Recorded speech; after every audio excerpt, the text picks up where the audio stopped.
Halo and welcome back teman-teman netizen atau warganet yang saya hormati semuanya. Di konten kedua hari ini saya ingin memberikan analisa dari pertandingan Timnas Indonesia lawan Kamboja yang merupakan pertandingan keempat bagi Timnas Indonesia di ajang SEA Games Kamboja tahun ini yang berakhir untuk kemenangan Timnas Indonesia dengan skor 2-1. Dengan kemenangan ini berarti Timnas Indonesia menjadi juara grup dari grup A dan berhasil lolos ke babak semifinal.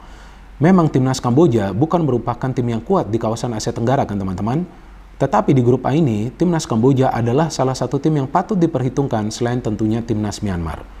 Maka itu tidak mudah tentunya bagi para pemain dari Timnas Indonesia untuk kembali meraih kemenangan di pertandingan keempat mereka. Apalagi mereka berhadapan dengan tim tuan rumah. Tapi saya melihat para pemain dari Indonesia bukan saja bekerja keras, tetapi mereka juga bekerja secara cerdas. Maka itu secara keseluruhan sebetulnya para pemain Indonesia bisa menciptakan lebih banyak peluang dan akhirnya mereka bisa menyelesaikan pertandingan ini dengan sebuah kemenangan. Tim tuan rumah memang bermain Spartan, mereka bermain terbuka. Tapi saya melihat mereka tidak tenang. Maka itu cukup banyak peluang yang mereka dapat tidak bisa mereka konversikan untuk mencetak gol.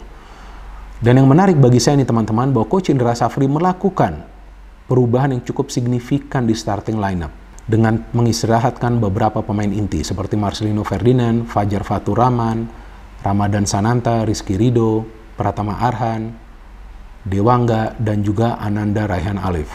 Dan memang kita tahu bahwa ini perlu dilakukan untuk menjaga kebugaran dari para pemain.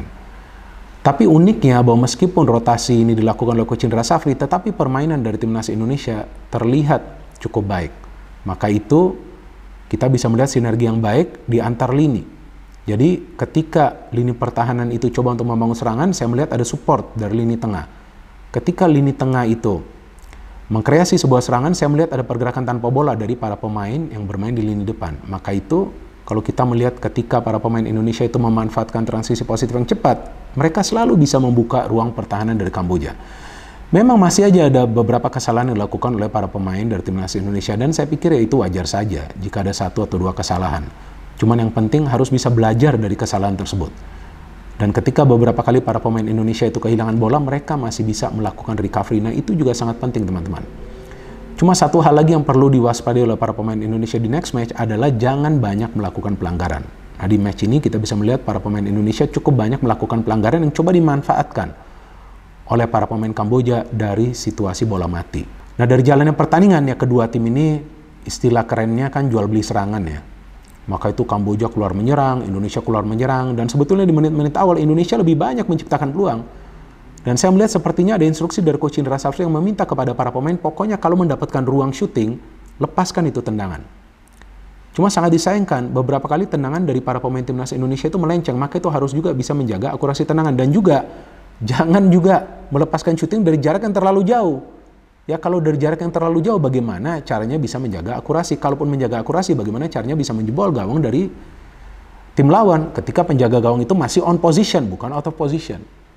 Jadi ini salah satu PR lah bagi para pemain dari Timnas Indonesia. Harus cari momen yang tepat untuk melepaskan syuting dari luar kotak penalti. Seperti yang dilakukan oleh Beckham kan. Karena Beckham tuh mencetak gol juga dari luar kotak penalti. Tapi dia kan nunggu momen. Dia gak selalu melepaskan syuting dari luar kotak penalti kan. Dan dari rotasi yang dilakukan nih kan yang menarik, yang turun di depan nih adalah Kelly Schroyer, Titan Agung, dan juga Irfan. Nah, tiga pemain ini punya etos kerja yang baik. Maka itu mereka juga sering turun ke second line untuk menjemput bola.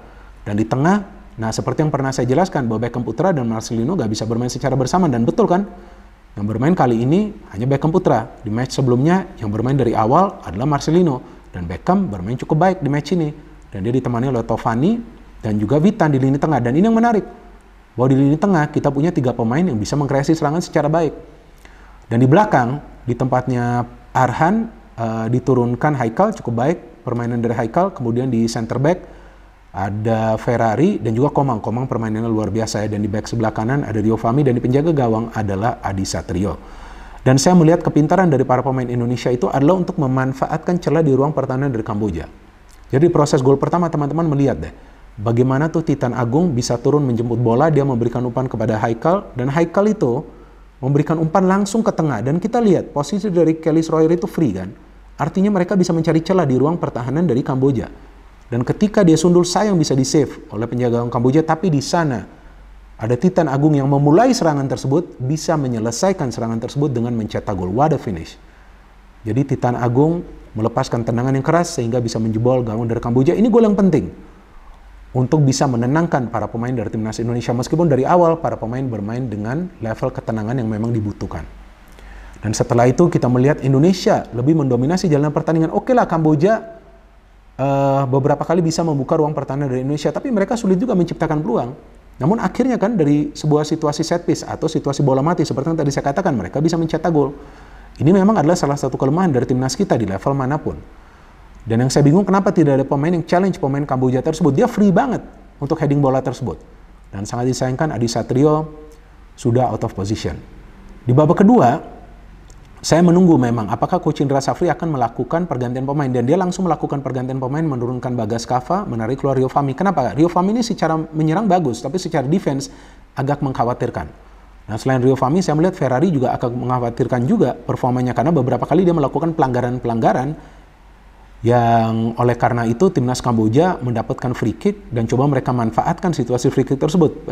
Sampai juga kan mereka mendapatkan penalti, walaupun tuh saya melihat secara kasat mata kelihatannya sih pelanggaran itu dilakukan di luar kotak penalti ya, tipis lah, sedikit di luar kotak penalti, tapi wasit memberikan penalti. Tapi sebelum saya membahas itu, nah akhirnya kan kita lihat bahwa para pemain Indonesia nih lebih fleksibel ya dalam pergerakan ya. Karena mereka lebih banyak melakukan pergerakan tanpa bola, dan para pemain seperti Irfan, Kelly Schroyer bisa juga turun ke belakang, Witan juga yang bermain sebagai gelandang serang bisa bermain juga masuk ke sektor sayap. Jadi mereka lebih fleksibel dalam pergerakan, dan akhirnya Beckham bisa mencetak gol ketika dia melakukan pergerakan individu, dia capping, dia shooting, deflected. Karena pemain dari Kamboja dan Indonesia unggul dengan skor 1-2. Nah setelah unggul terlihat para pemain Indonesia sifatnya lebih menunggu dan main counter, gak ada masalah kan sudah unggul.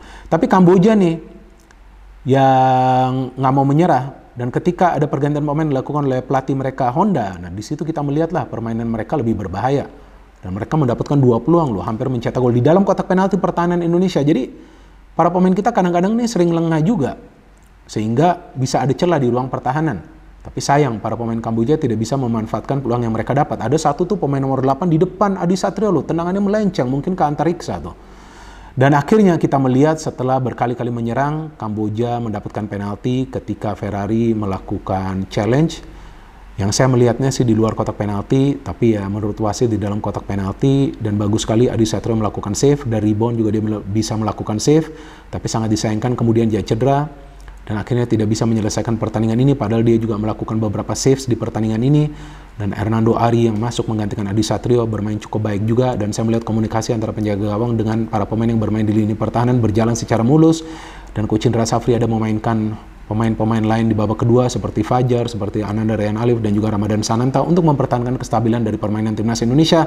Memang di pertandingan ini para pemain dari timnas Indonesia di 15 menit terakhir ya lebih bertahan, karena memang yang mereka perlukan adalah 3 poin bukan 3 gol. So this is a good result for Indonesia. Tinggal kita menunggu siapa lawan di semifinal. Ya agak masalah juga ketemu Thailand atau juga ketemu Vietnam. Yang penting para pemain dari timnas Indonesia perlu bermain dengan level ketenangan seperti yang mereka tunjukkan di 4 pertandingan ini, dan selalu fokus dan mengurangi jumlah kesalahan.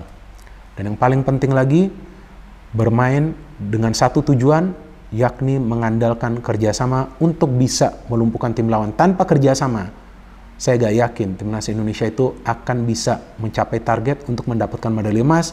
Dan lagi-lagi seperti yang saya selalu katakan, bahwa fokus dari satu pertandingan ke pertandingan lainnya dan menganggap setiap pertandingan itu ada pertandingan final. Jadi jangan pikirkan dulu medali emas, fokus nanti di pertandingan semifinal agar bisa lolos dulu ke pertandingan final.